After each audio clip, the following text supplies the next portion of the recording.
Apakah sekarang orang Tegal atau ruang A tetap akan membeli ikan di Gunung Sari? Otomatis tidak, mereka akan beralih ke ruang C, yaitu yang menjual atau menyediakan barang yang sama dengan ruang B atau di Gunung Sari.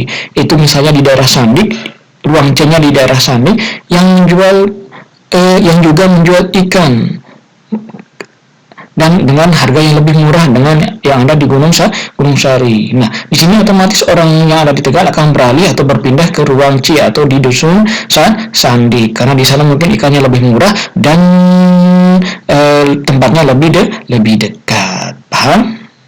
Ya.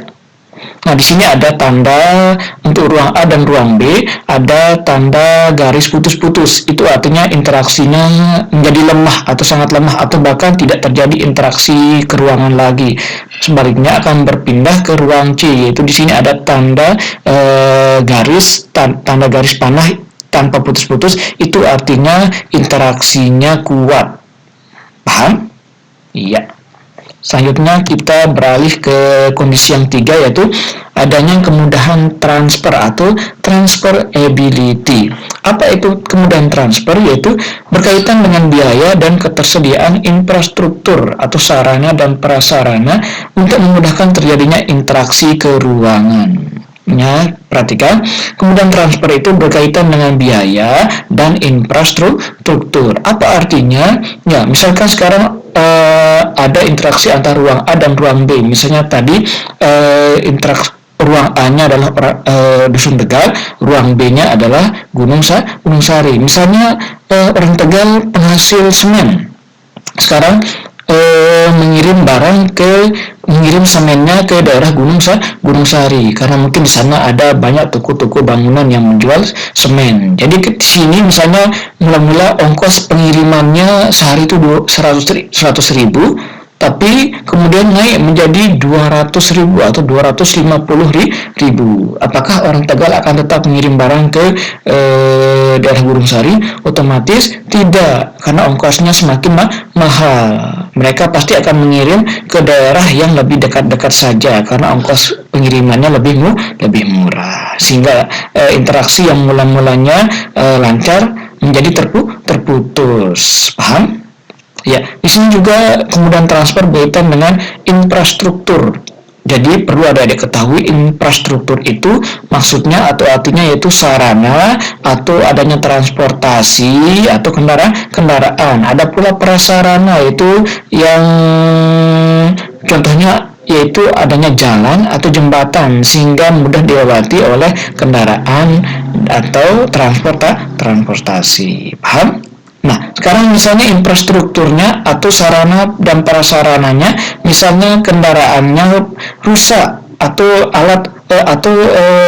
transportasi truknya rusak atau jalannya atau jembatannya banyak yang rusak parah, sehingga pengiriman barang yang tadinya dari Tegal menuju Gunung Sari otomatis akan tertunda. Mungkin entah itu berapa minggu atau berapa bulan.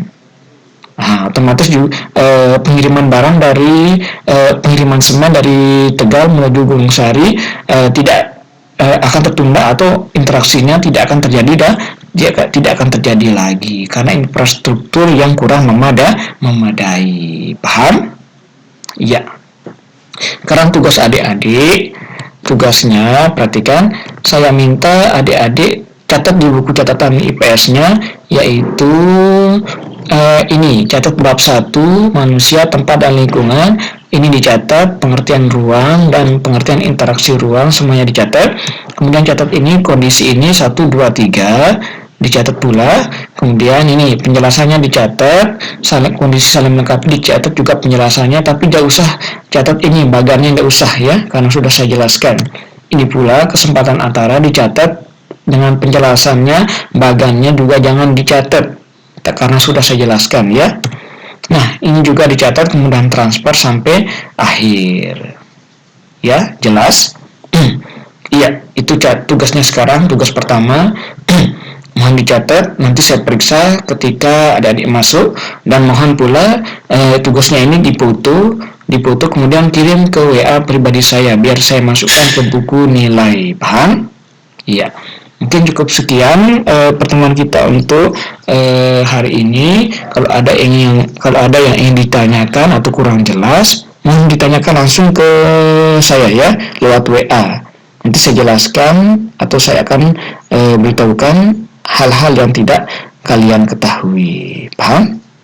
Ya, sekian dari saya. Kurang lebihnya mohon maaf. Wabillahi taufiq wal hidayah. Assalamualaikum warahmatullahi wabarakatuh.